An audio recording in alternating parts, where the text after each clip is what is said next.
Don't we all have that one friend who seems to know an insufferable amount about a bunch of random topics?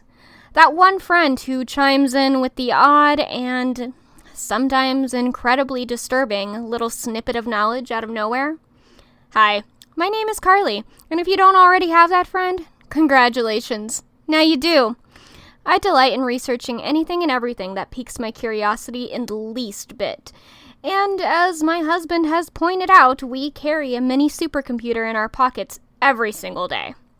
So anytime I have the slightest curiosity about any given thing, from how wine gets its price to the difference between a Yeti and a Wendigo, I just look it up. Welcome to I'm Already Looking It Up. Let's sit down, relax, maybe have a drink or two, and learn a few things.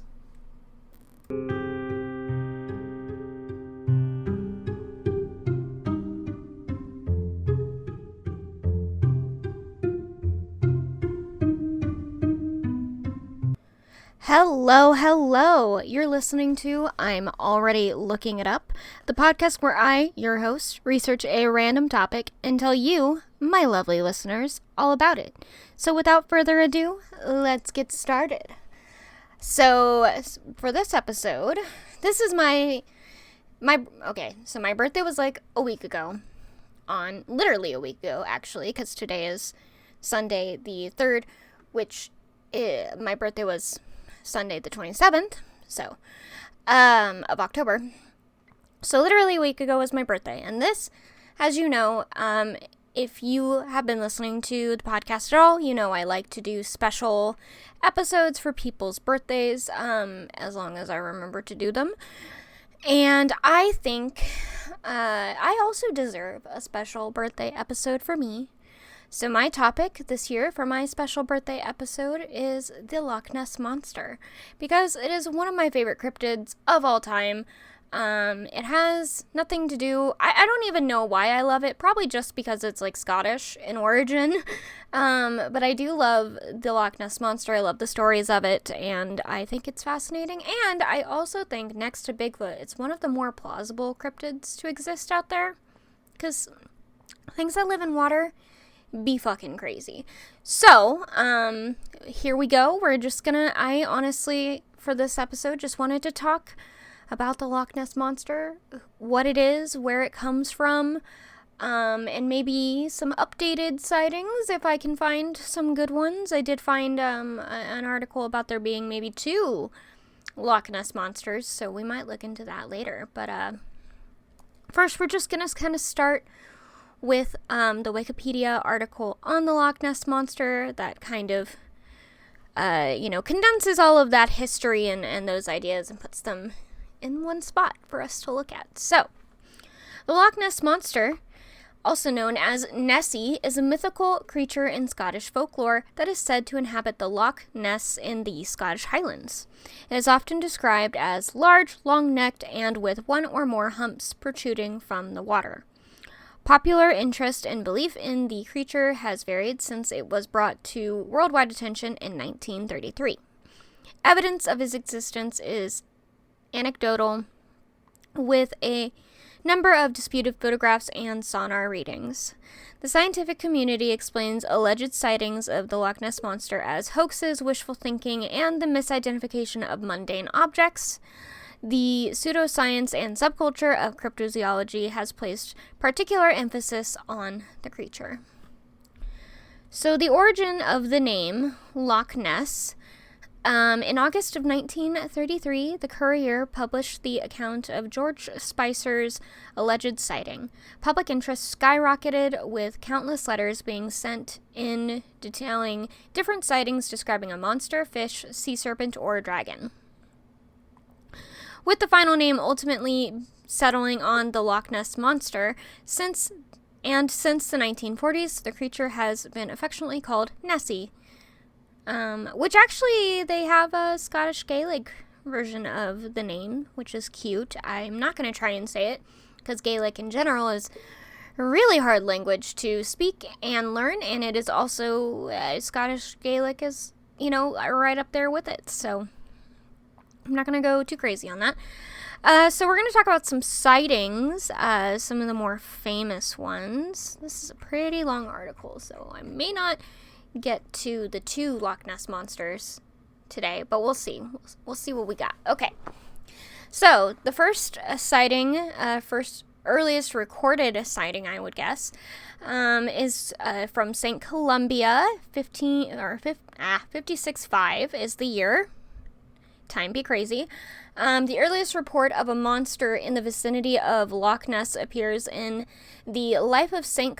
Columba by Adamnan, written in the 7th century A.D. According to Adamnan, writing about a century after the events described, Irish monk St. Columba was staying in the land of the Picts, Picts, I'm probably saying it wrong, with his companions when he encountered local residents burying a man by the River Ness. They explained that the man was swimming in the river when he was attacked by a water beast that mauled him and dragged him underwater, despite their attempts to rescue him by boat. Columba sent a follower, Lugene Moko Min, to swim across the river. The beast approached him, but Columba made the sign of the cross and said, "Go no further, do not touch the man, go back at once." The creature stopped as if it had been pulled back with ropes and fled, and Columba's men and the Picts gave thanks for what they perceived as a miracle.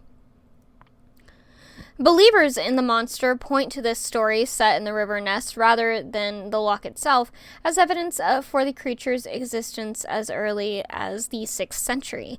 Skeptics question the narrative's reliability, noting that water beast stories were extremely common in medieval hagiographies. Hydrographies. I don't know how to say that. That's okay. Cool. And I'm probably saying it wrong. And Adamnan's tale probably recycles a common motif attached to a local landmark. According to skeptics, Adamnan's story may be independent of the modern Loch Ness Monster legend and became attached to it by proximity and by believers seeking to bolster their claims. Ronald Binns considers that this is the most serious of various alleged early sightings of the monster, but all other claimed sightings before 1933 are dubious and do not prove a monster tradition before that date. Christopher Cairney uses a specific historical and cultural analysis of Adamnan to separate Adamnan's story about St. Columba from the modern myth of the Loch Ness Monster, but finds an earlier and culturally significant use of Celtic water beast folklore along the way. In doing so, he also discredits any strong connection between kelpies or watercourses and the modern media augmented creation of the Loch Ness Monster. He also concludes that the story of St. Columba may have been impacted by earlier Irish myths about the Caroranak and the Ollie Feist, which I'm guessing are all right. So that's that sighting. Interesting. D. Mackenzie in 1871 or 1872. In October 1871 or 1872, D. Mackenzie of Balnain reportedly saw an object resembling a log or an upturned boat wriggling and churning up in the water, moving slowly at first before disappearing at a faster speed. The account was not published until 1934, when Mackenzie sent his story in a letter to Rupert Gould shortly after popular interest in the monster increased. All right. Which is hard to trust because, when you're sending stories in after the fact, it's hard to believe that person didn't just, make up some story and send it.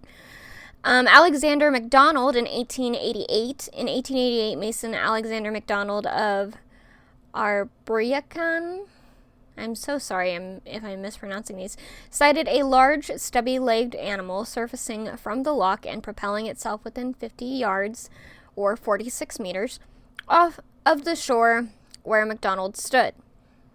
McDonald reported his sighting to Loch Ness water bailiff Alex Campbell and described the creature as looking like a salamander. All right. And then here's the popular one in 1933, the best-known article.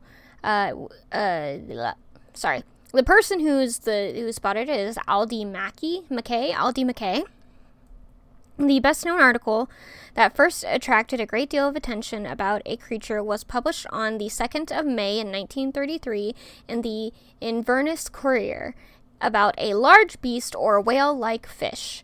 The article by Alex Campbell, water bailiff for Loch Ness and part-time journalist, discussed a sighting by Aldi Mackay of an enormous creature with the body of a whale rolling in the water in the loch while she and her husband, John, were driving on the A82 on the 15th of April in 1933. The word monster was reportedly applied for the first time in Campbell's article, although some reports claim that it was coined by editor Evan Barron. All right. The Courier in 2017 published excerpts from the Campbell article, which had been titled Strange Spectacle in Loch Ness.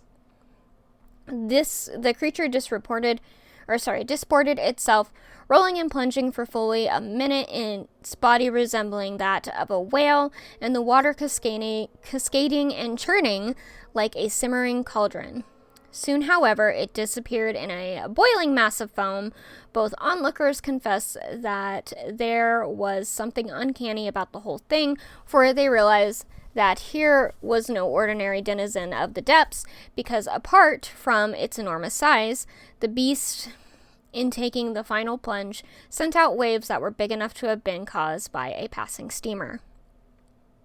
According to a 2013 article, Mackay said that she had yelled, "Stop the beast," when viewing the spectacle. In the late 1980s, a naturalist interviewed Aldi Mackay, and she admitted knowing that there had been an oral tradition of a beast in the loch well before her claimed sighting.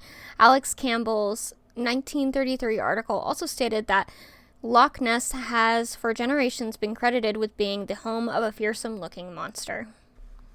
So not the first sighting, but definitely a popular one. Okay. I'm trying to wear these blue light glasses, and they're just really scratched up and don't look great. So I'm going to take them off. Anyway, the next one is we have the George Spicier of 1933. This is also a very popular sighting, apparently.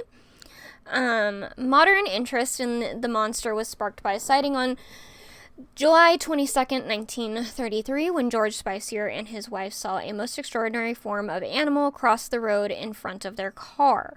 They described the creature as having a large body about 4 feet or 1.2 meters high and 25 feet, 7.6 meters long, and a long, wavy, narrow neck, slightly thicker than an elephant's trunk, and as long as the 10 to 12 foot, 3 to 4 meters width of the road. They saw no limbs. It lurched across the road toward the loch 20 yards away, or 18 meters away, leaving a trail of broken undergrowth in its wake. Spicier described it as the nearest approach to a dragon or prehistoric animal that I've ever seen in my life, and as having a long neck which moved up and down in the manner of a scenic railway. It had an animal in its mouth and had a body that was fairly big with a high back but if there were any feet, they must have been of the web kind. And for a tail, I cannot say, as it moved so rapidly, and when we got to the spot, it had probably disappeared into the loch.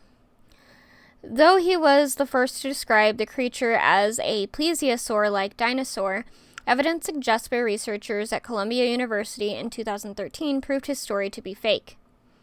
The university and Daniel Loxton suggested that Spicier's sighting was fictionalized, inspired by a long-necked dinosaur that rises out of the lake in King Kong, a film that was extremely popular in theaters in his home city of London during August of 1933.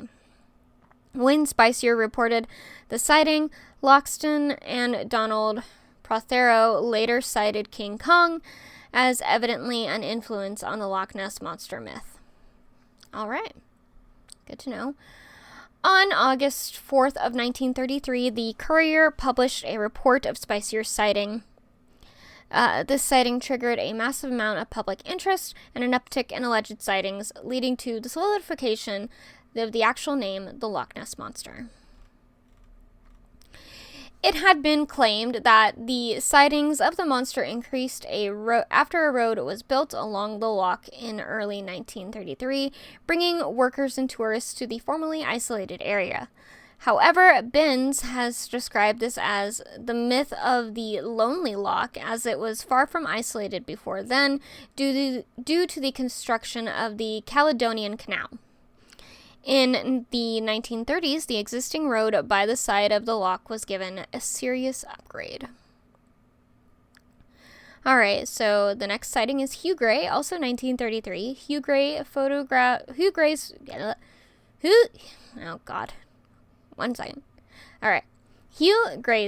taken near Foyers on the 12th of November in 1933 was the first photograph alleged to depict the monster. It was slightly blurred and had been noted that if one looks closely, the head of a dog can be seen. Gray had taken his Labrador for a walk that day, and it was suspected that the photographer depicts his dog fetching a stick from the loch.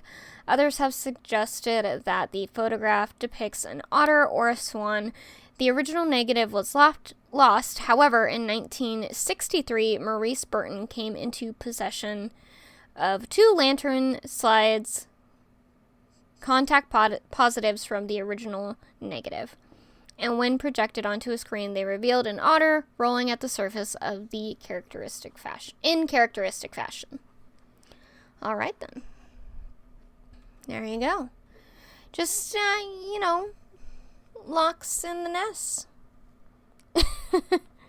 Ness is in the loch, I guess I should say. Yeah. All right, another sighting. Arthur Grant in 1934. On the 5th of January in 1934, a motorcyclist, Arthur Grant, claimed to have nearly hit the creature while approaching Abriacon near the northeastern end of the loch at about 1 a.m. on a moonlit night. According to Grant, it had a small head attached to a long neck. The creature saw him and crossed the road back to the loch. Grant, a veterinary student, described it as a cross between a seal and a plesiosaur. He said he dismounted and followed it to the loch, but only saw ripples. Grant produced a sketch of the creature that was examined by zoologist Maurice Burton, who stated that it was consistent with the appearance and behavior of an otter. Regarding the long size of the creature reported by Grant, it had been suggested that this was a faulty observation due to the poor lighting conditions. Paleontologist Darren Naish has suggested that Grant may have seen either an otter or a seal and exaggerated his sighting over time. Man, people don't want to believe in Nessie. That's kind of sad. Well, I guess this is pretty early on in a lot of the sightings. Yeah, it goes kind of sighting by sighting through the years that have been reported. There is a lot here. That's 6. I'm trying to figure out where I was. Okay. Excuse me. So, surgeon's photograph in 1934. The surgeon's photograph is reportedly the first photo of the creature's head and neck, supposedly taken by Robert Kenneth Wilson, a London gynecologist. It was published in the Daily Mail on the 21st of April in 1934.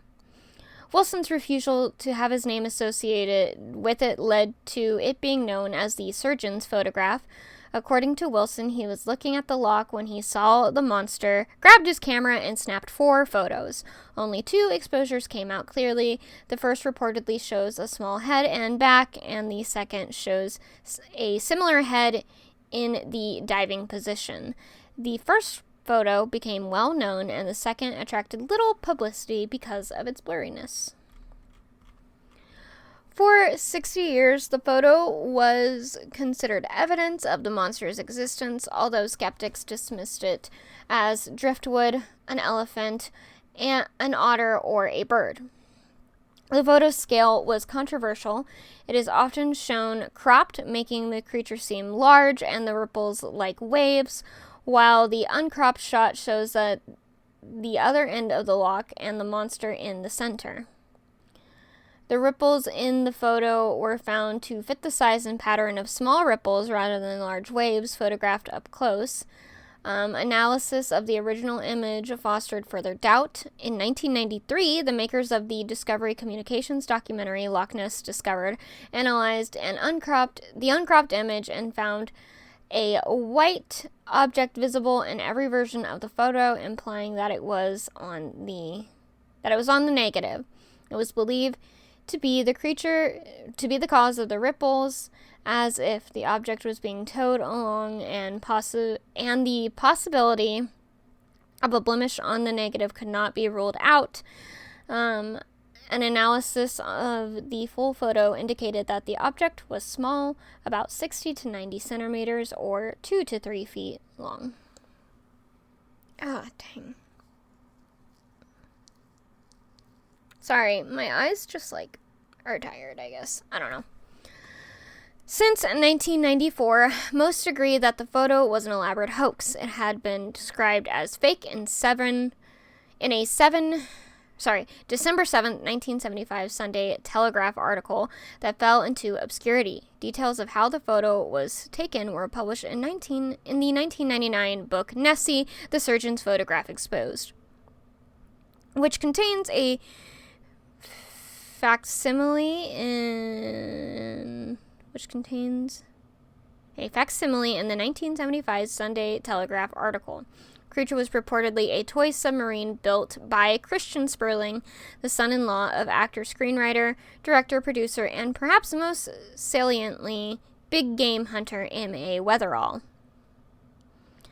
Sperling admitted the photograph was a hoax in January of 1991. Weatherall had been publicly ridiculed by his employer, the Daily Mail, after he found Nessie footprints that turned out to be a hoax.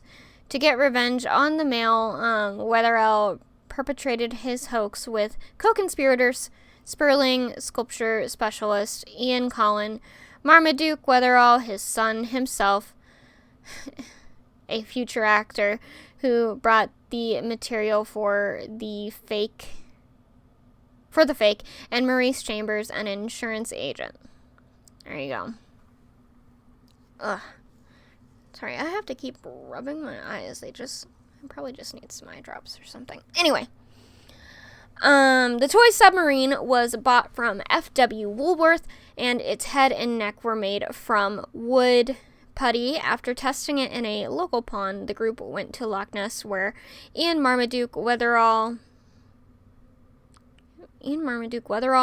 took the photos near the Altsog tea house, where they heard a water bailiff approaching. Weatherall sank the model with his foot, and it is presumably still somewhere in Loch Ness. Chambers gave the photographic plates to Wilson, a friend who enjoyed a good practical joke. Wilson brought the plates to the Ogstons, an Inverness chemist, and gave them to George Morrison for development. He sold the first photo to the Daily Mail, who then announced that the monster had been photographed. Little is known of the second photo. It is often ignored by researchers who believe its quality too poor and its differences from the first photo too great to warrant analysis. It shows a head similar to the first photo with a more turbulent wave pattern and possibly taken at different times and locations in the loch.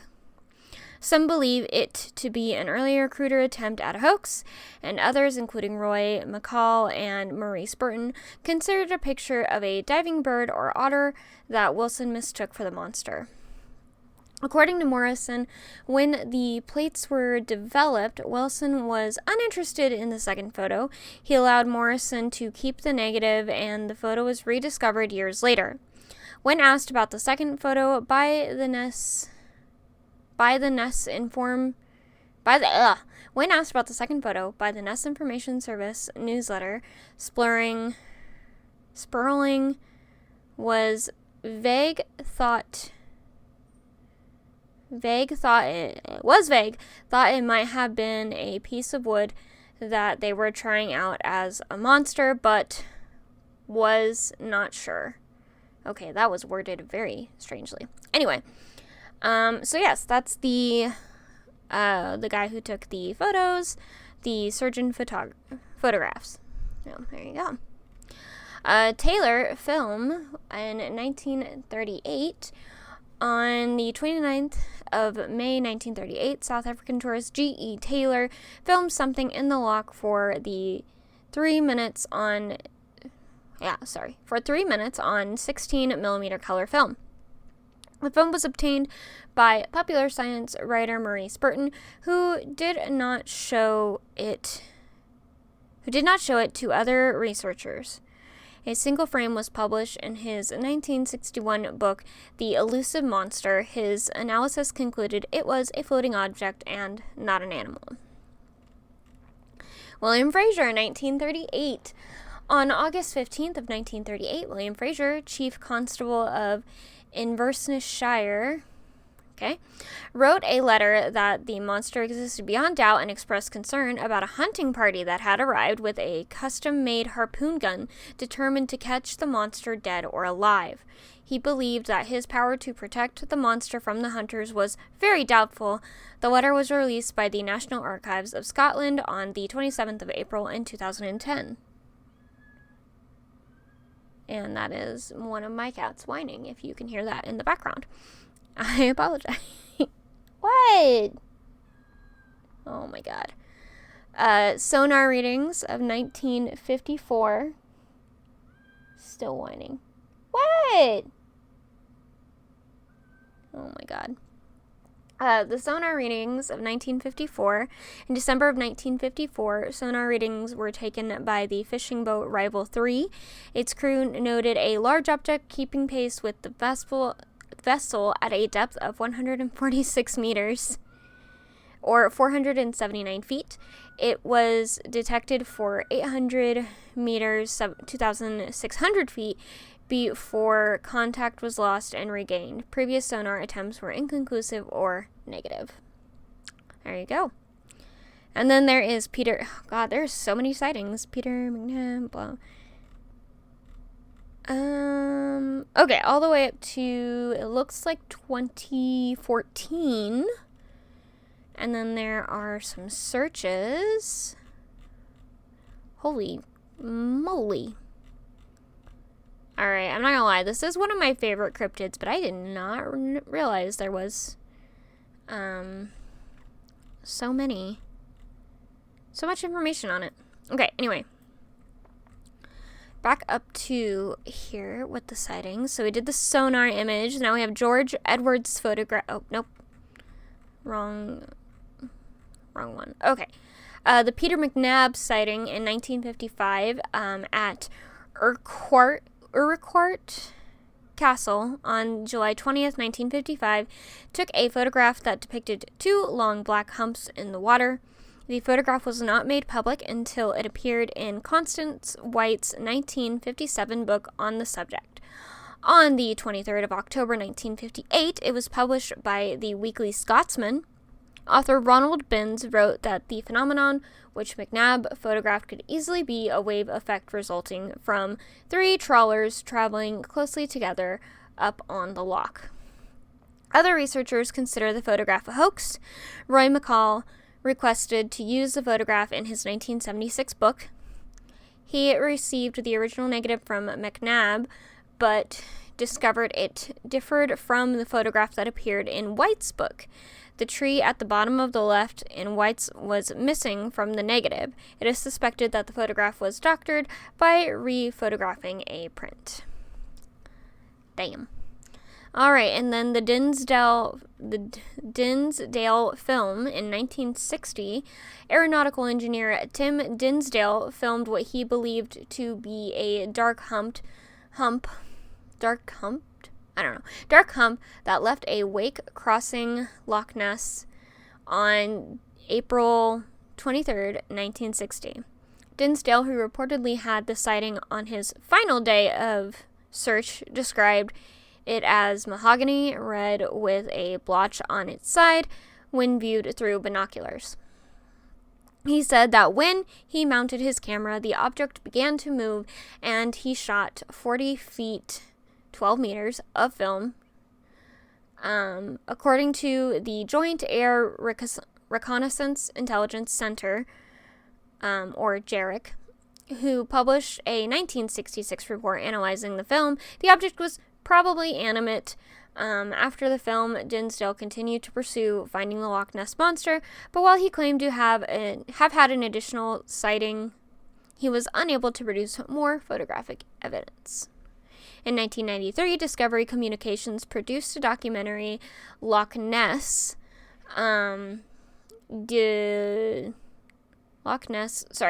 Discovered, with a digital enhancement of Dinsdale's film. Actually, I'm going to zoom because that might help my reading. Alright, digital enhancement of the Dinsdale film.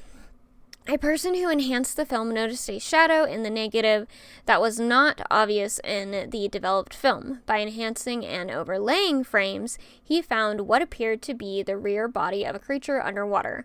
Before I saw the film, I thought the Loch Ness Monster was a load of rubbish. Having done the enhancement, I'm not sure. However, additional analysis of the Dinsdale film have indicated that his sighting was a case of mistaken identity and that he likely filmed a boat under poor lighting conditions. Although Dinsdale attempted to rule this out by organizing for a fishing boat to sail a similar route later that morning, this comparison was filmed under different lighting conditions with a white boat. JARIC's estimates of the size and speed of the object are now believed to be overestimates due to miscalculations of the angle of the camera, and cuts in the film and overlapping multiple frames seems to show a pale bob towards the rear end of the object, which appears in multiple frames and matches with the position of the helmsman of a boat as demonstrated in Dinsdale's boat comparison. It has also been noted that the object in his film does not actually submerge as often as perceived, but blends into the grayer reflections of the water. Additionally, Dick Raynor has noted that Dinsdale's binoculars were actually a wider field of view than his telephoto camera. Additionally, critics consider the dark shape noticed by the Discovery documentary analysis unlikely to be the shadow or a body underwater due to the low angle of the view, and it is more likely to be reflections of the shore behind the object. Although most researchers do not believe Dinsdale to be a hoaxer, his susceptibility to confirmation bias and trusting dubious sources as evidence has been criticized. Which is fair. I mean, if you're someone who, you make the video and you really believe it, and then you stand by it, and then people are like, probably not. I don't blame him for, sticking to his guns. That's rough times.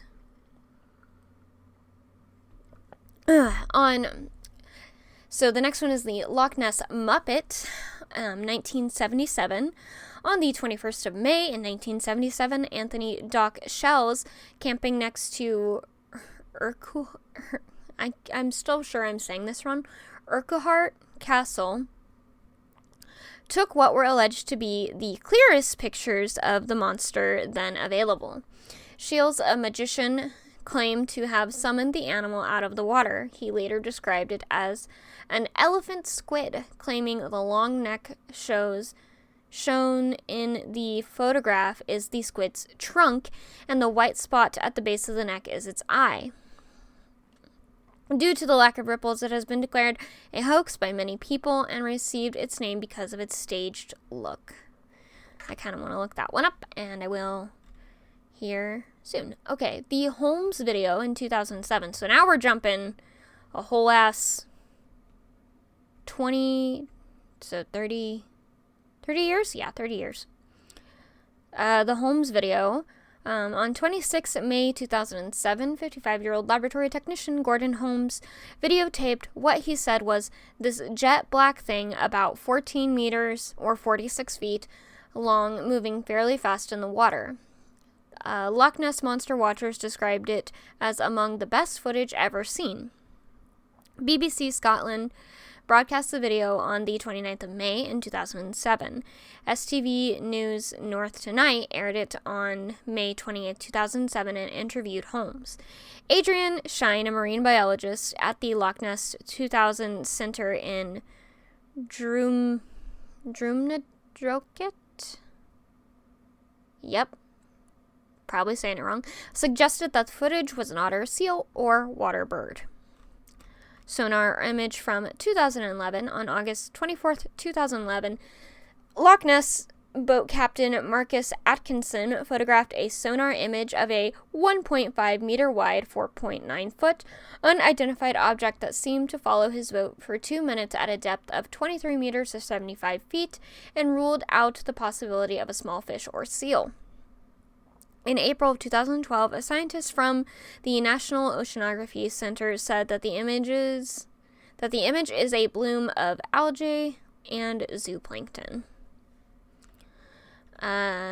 George Edwards' photograph in 2011. On the 3rd of August 2012, skipper George Edwards claimed that a photo he took on the 2nd of November in 2011 shows Nessie. Edwards claimed to have searched for the monster for 26 years and reportedly spent 60 hours per week on the loch aboard his boat, the Nessie Hunter 4, taking tourists for rides. Edwards said, "In my opinion, it probably looks kind of like a manatee, but not a mammal. When people see 3 humps, they're probably just seeing 3 serpent monsters." Other researchers have questioned the photograph's authenticity. The Loch Ness researcher Steve Feltham suggested that the object in the water is a fiberglass hump used in a National Geographic Channel documentary in which Edwards had participated. Researcher Dick Raynor had questioned Edwards' claim of discovering a deeper bottom of Loch Ness, which Raynor calls Edwards Deep. He found inconsistencies between Edwards' claims for the location and conditions of the photograph and the actual location and weather conditions that day. According to Raynor, Edwards told him that he had faked a photograph in 1986 that he claimed was genuine in the National Geographic documentary.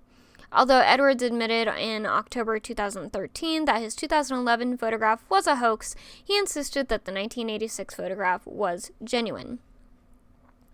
A survey of the literature about other supposed sightings, including photographs published in the Scientific American blog network on the 10th of July in 2013, indicates none of them are actual sightings. The David Elder video, 2013, getting closer. On the 27th of August in 2013, tourist David Elder presented a 5-minute video of a mysterious wave in the loch.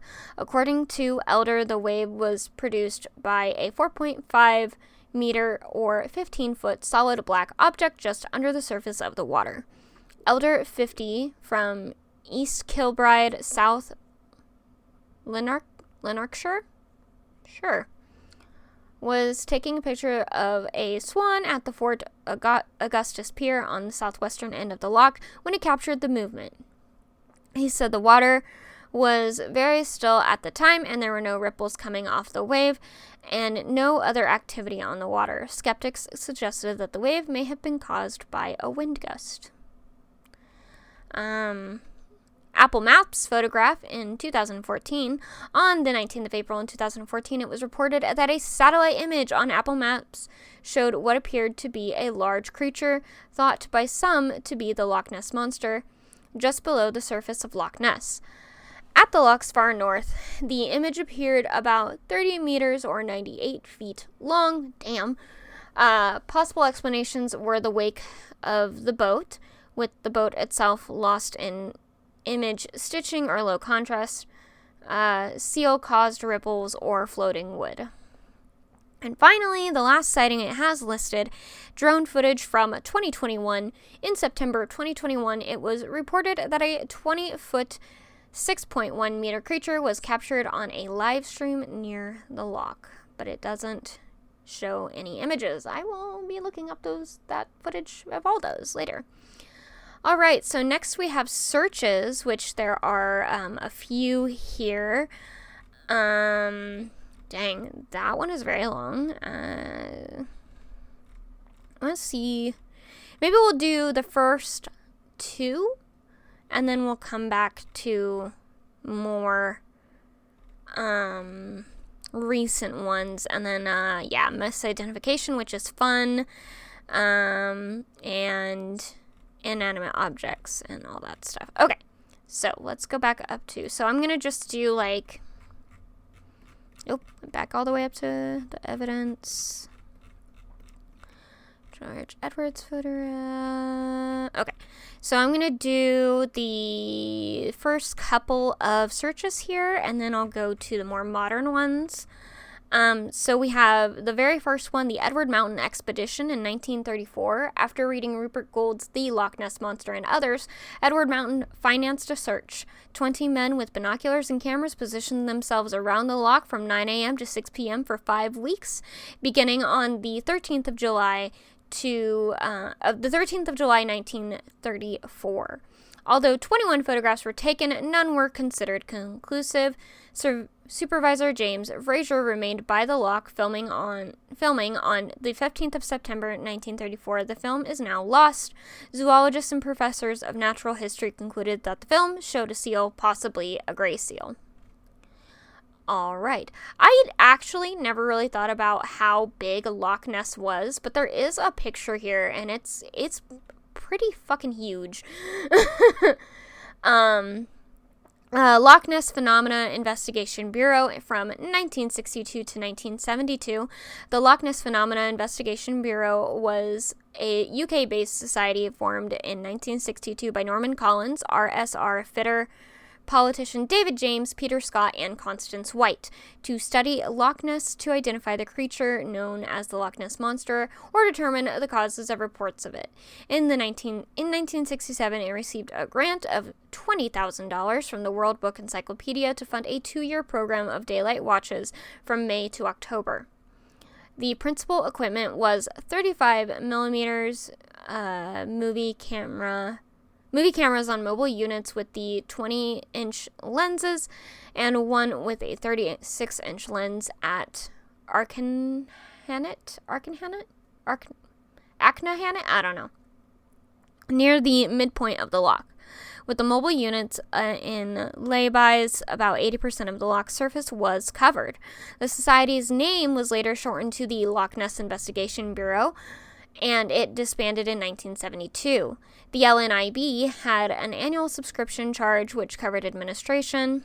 Its main activity was encouraging groups of self-funded volunteers to watch the loch from vantage points with film cameras with telescopic lenses.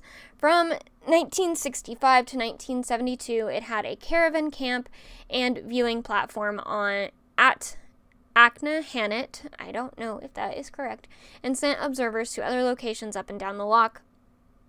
According to the Bureau's 1969 annual report, it had 1,030 members, of whom 588 were from the UK.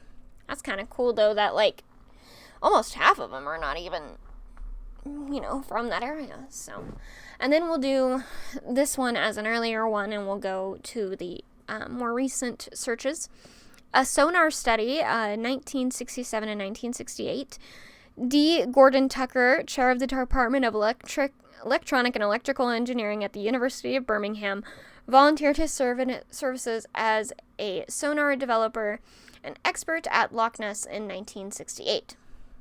His gesture, part of the larger effort led by the LNPIB from 1967 to 1968, involved collaboration between volunteers and professionals in a number of fields. Tucker had chosen Loch Ness as the test site for a prototype sonar transducer with a maximum range of 800 meters or 2,600 feet. The device was fixed underwater at Temple Pier in Urquhart Bay and directed at the opposite shore, drawing an acoustic net across the loch through which no moving object could pass undetected. During the 2-week trial in August, multiple targets were identified. One was probably a shoal of fish, but others moved in a way not typical of shoals at speeds of up to 10 knots. So there you go. Alright, so let's see, the most recent we got is 2023, so we'll go back to, let's do 2016. Well, actually, no, let's do 2003, because that's pretty. Searching for the Loch Ness Monster, 2003. In 2003, the BBC sponsored a search of the loch using 600 sonar beams and satellite tracking. The search had sufficient resolution to identify a small buoy. No animal of substantial size was found, and despite their reported hopes, the scientists involved admitted that this proved the Loch Ness Monster was a myth. Searching for the Loch Ness Monster aired on BBC One. Adrian Shine and the Kongsberg Maritime in 2016. Adrian Shine of the Loch Ness Project and Visit Scotland supported a survey of the loch using an underwater robot operated by Kongsberg Maritime. While investigating the depths of the loch, they found the resting place of a Nessie prop created for Billy Wilder's 1970 film, The Private Life of Sherlock Holmes. Wally Weavers had designed the prop initially with a neck and 2 humps, but Wilder disliked the humps and ordered them removed. This change altered the buoyancy, and the prop promptly sank into the loch during a filming test. A DNA survey in 2018, an international team consisting of researchers from the universities of Otago, Copenhagen, Hull, and the Highlands and Islands did a DNA survey of the lake in the June of 2018 looking for unusual species. The results were published in 2019. No DNA of large fish such as sharks, sturgeons, and catfish could be found. No otter or seal DNA were obtained either, though there were a lot of eel DNA. The leader of the study, Professor Neil Jamel of the University of Otago, said he could not rule out the possibility of eels of extreme size, though none were found, nor were any ever caught. The other possibility is that a large amount of eel DNA simply comes from many small eels. No evidence of any reptilian sequences were found, he added, so I think we can be fairly sure that there is probably not a giant scaly reptile swimming around in Loch Ness. We don't know. You never know. High Tech 2023 90th Anniversary Search. In August 2023, a weekend of high-tech searching was done in observance of the 90th anniversary of the 1933 Aldie Mackay sightings. The event was coordinated by Loch Ness Exploration volunteers in collaboration with the Loch Ness Visitor Center. The technology used included sonar for mapping the loch bed, thermal imaging, drones to scan the surface, and hydrophones, underwater microphones, which did record some sounds but were probably ducks. Despite a large turnout of searchers on site and hundreds more viewing internet live stream cameras pointed at the loch, there was no conclusive sightings.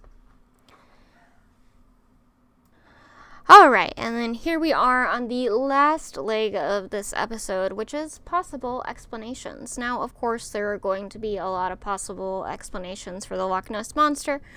I still think it's a real thing. A lot of these are pretty plausible, but, a number of explanations have been suggested to account for sightings of the creature. According to Ronald Binns, a former member of the Loch Ness Phenomena Investigation Bureau, there is probably no single explanation of the monster.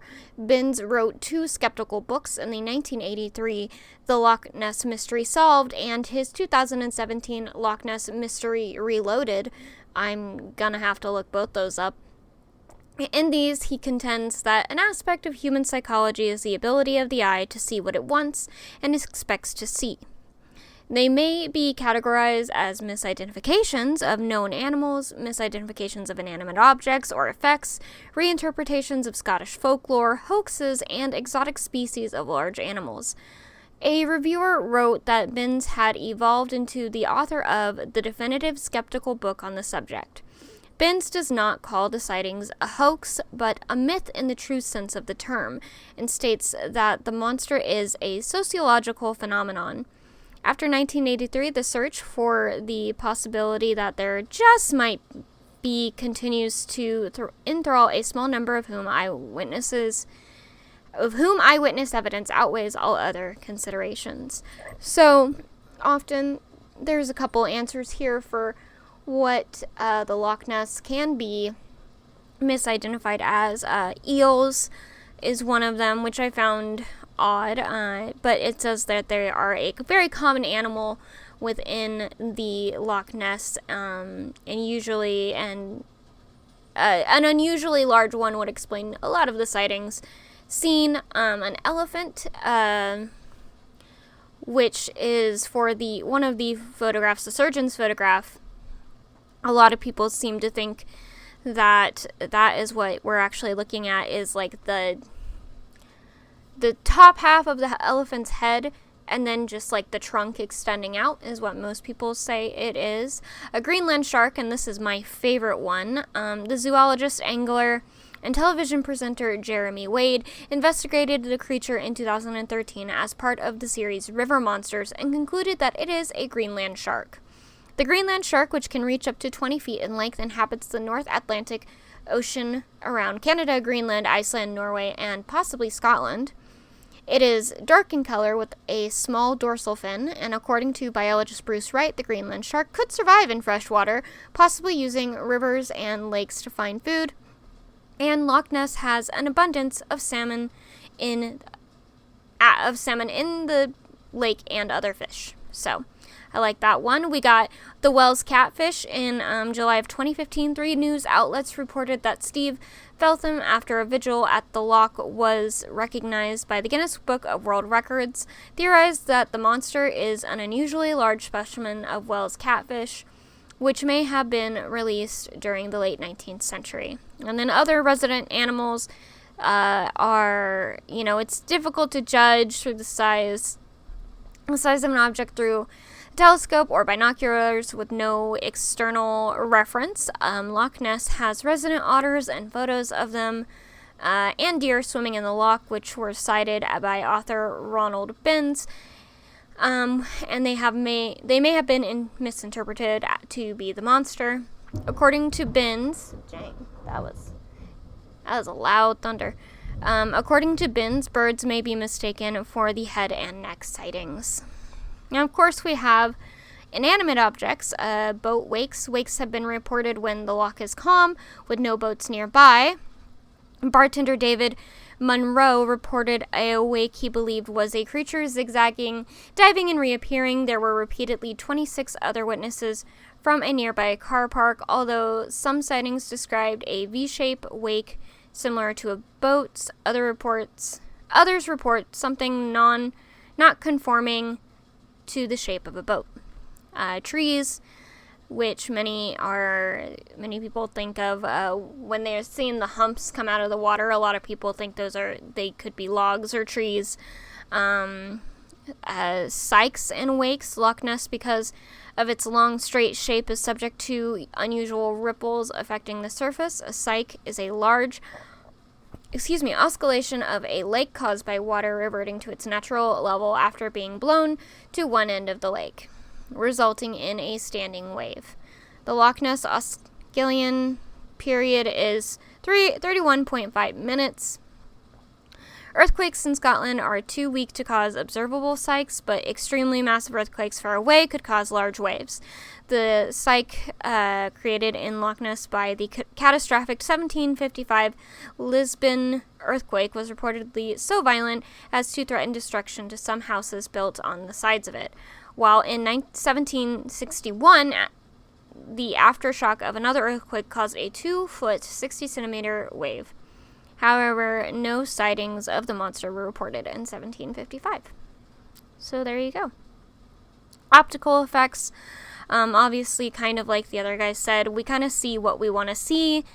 And yeah, that's pretty much it. And seismic gas, which is seismic gas. Italian geologist Luigi Picardi has proposed geological explanations for ancient legends and myths. Picardi noted that in the earliest recorded sighting of a creature, the life of St. Columba, the creature's emergence was accompanied with loud roaring. The Loch Ness is along the Great Glen Fault, and this could be a description of an earthquake. Many reports consist only of large disturbances on the surface of the water. This could be a release of gas through the fault, although it may be mistaken for something swimming below the surface. So there you go. There's definitely more on this. This is only like half of the Wikipedia article. Like I said, I love the Loch Ness. I think it's one awesome creature, and I would love to do more on this.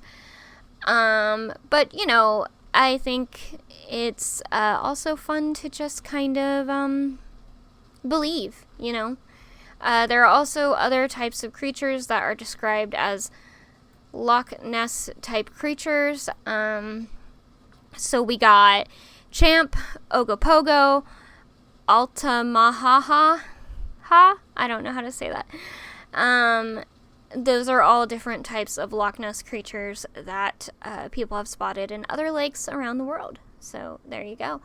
But yeah, that's the Loch Ness Monster, or as much of it as I can get through today. That was really long. I actually had to stop recording and take a break a couple of times. The first time was to rest my eyes because they were hurting so bad, and the second time I was just having a rough moment there and needed a break. So there you go, the Loch Ness Monster. This was a lot, but I love this story. I think it's one of the oldest cryptids to exist. I'm sure, you know, Bigfoot probably beats it, maybe not in length of how long it's existed, but more so the, what do I want to say? The sheer number of them that exist all over the world. But I could be wrong. Maybe Bigfoot legends have been around much longer, but anyway, I think that's where I'm gonna leave it for today. Is the Loch Ness a real creature? Who's to say? I hope it is. But there seems to be a lot here that does get disproven, and that's good, but it's also kind of sad at the same time. So, but yeah, I think that's where we're gonna leave it for today. Thank you so much for listening. I really appreciate it. If you did enjoy the episode, I would really appreciate if you shared it, liked it, subscribe to the channel wherever you are listening to your podcasts. It is available on Apple Podcasts, so if you could just shoot over there and give me a quick review and rating, I would also appreciate that because it helps get me out there. And as always, if you have any suggestions for episode topics, you can shoot them at me through all my socials, which are linked in the description below. I love talking about whatever it might be interesting to talk about. So whatever you got, I'd love to hear it. But in the meantime, thanks again for listening. Really appreciate it. And I will see you next time. Bye-bye.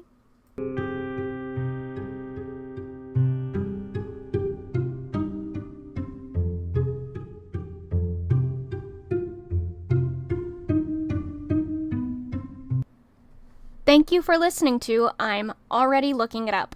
This show is written, directed, edited, and produced all by me, Carly Kaufman. To show your support, please leave a review on Apple Podcasts, like, share, and subscribe wherever you get your podcasts.